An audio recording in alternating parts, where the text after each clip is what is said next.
I would say that I always admired my dad and longed to have a close relationship with him.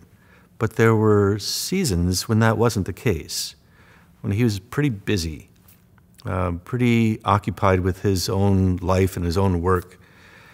And I mean, it won't surprise you to hear me say that I'm quite sure that part of the psychological motivation for me becoming a pastor is to move toward him, to get into his orbit.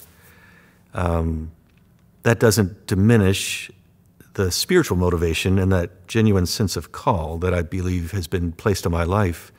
But that's much of the human element. This is a way that I get close to my dad, is I join the company of pastors.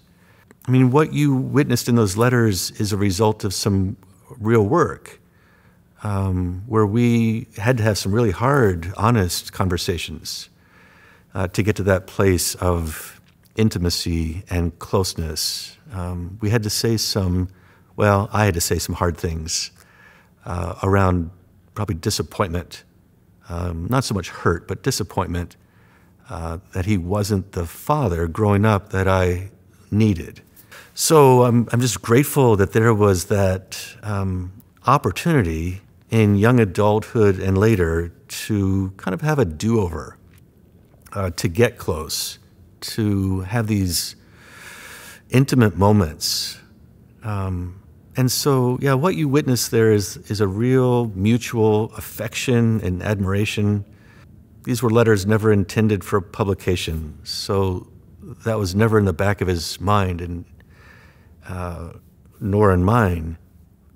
But it is reflective of his generous spirit. That is, he was very generous in his love for me. He demonstrated that both physically and audibly.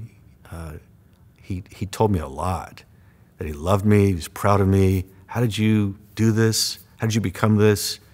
Obviously, despite me, things like that. So it was a little bit of a secret mutual admiration society, I think. We just both really had high esteem for each other. I recognize that is a somewhat uncommon gift, and I am the recipient of my Father's blessing that not all children get to experience. And that becomes, for a lot of people, a hindrance. It's a deprivation, holds them back. And I feel like I received that in just gushes of blessing. And that has given me great freedom just to be me and to follow this, I think it's a complex vocation. There are a lot of pieces to it that are difficult, but having that sense of blessing has been this ongoing gift. I'm a little embarrassed, actually, to admit to you how important that remained for me in later years, for him to continue to say that, to realize I need the blessing of the Father, and he was able to keep doing that.